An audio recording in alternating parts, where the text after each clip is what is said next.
तेणु सी मत बिराड़ी पूछे आउ गुरुदेव बिराड़ी बिराड़ी पर गाई पूछा कहले कहले गाई क्षीर बिराड़ी खाइने से आउ माछ कटा आनु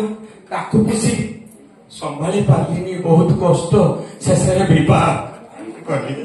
स्त्री ग्रहण कली बहु बहु 3-4टा ए क्या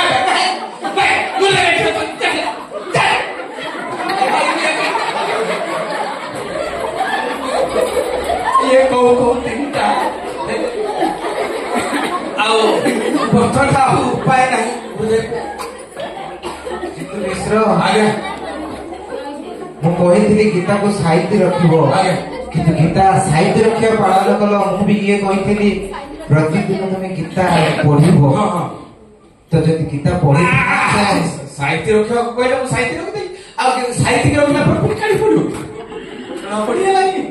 जाओ से जाओ बर्तन घटना होची मते संसार छाडुनी आउ संसार कोनटा तापर से गाय भी आपन को रखी न थाते गाई रखली ताको क्षीर दवा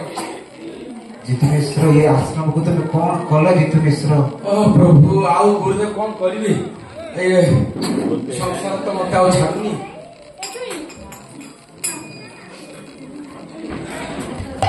ये पड़े स्नान करे छी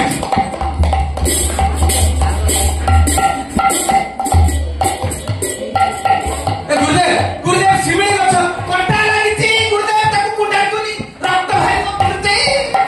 गुरुदेव जितु मिश्र आगे ये शिमिली गछ मते छाडु ने जितु मिश्र गछ छाडुनी ये केटे कथा मते संसार छाडुनी आपन को गछ छाडुनी ये केटे कथा जितु मिश्र गछटा शिमिली गछ मते छाडु ने जितु मिश्र ए को आश्चर्य कथा जितु मिश्र आपन एई टाइम तो मिछ कहउछंती गुरुदेव गछ केबे गाय को कुंडई धरे जितु मिश्र आपण जानि पारु नाहंती संसार भितरे आपण पसिछंती आपण जानि पारु नै जितु मिश्र ମୁଁ ତ ସେଇ କଥା କହୁଛି ସଂସାର ମତେ ଛାଡୁନି ବିଲ ଆପଣ କହୁଛନ୍ତି ଗଛ ଛାଡୁନି ଓହୋ ବୁଝି ପାଇଲେ ଜିତୁ ମିଶ୍ର ବୁଝିଗଲି ଆଜ୍ଞା ବୁଝିଗଲି ଗୁରୁଦେବ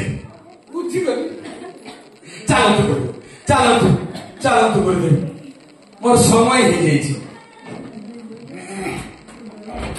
ଏବେ ବାନପ୍ରସ୍ଥ ଗ୍ରହଣ କରିବି ଆଜ୍ଞା ଆଜ୍ଞା ଯାହା ଭୁଲ କରିଛି କରିଛି आउ करिबिनी आज्ञा करू करू गुटे संसार हे गला मते क्षमा करो गुरुदेव जितु मिश्र आज्ञा गुरुदेव गीतार सार हेला सर्वधर्मान् परित्याज मामेकं शरणं व्रज अहं त्वं सर्वे पापेभ्यो मुक्ताय स्वामी। जदि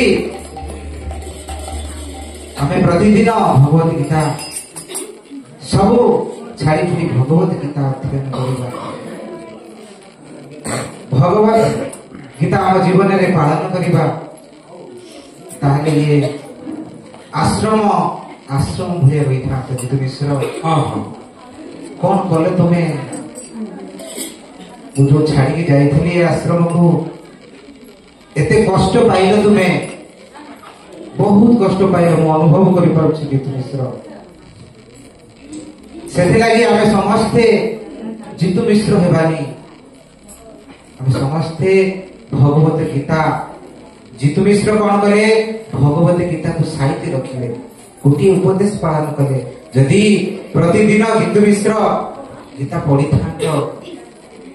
ताहले ये दर्शन में भोगी न था जितु मिश्र निश्चित सत कथा गुरुदेव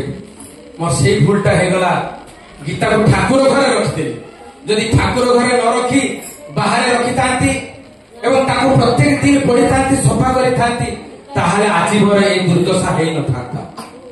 ए गुरुदेव मते क्षमा करो गुरुदेव जितु मिश्र एबे समस्ते हमें भगवत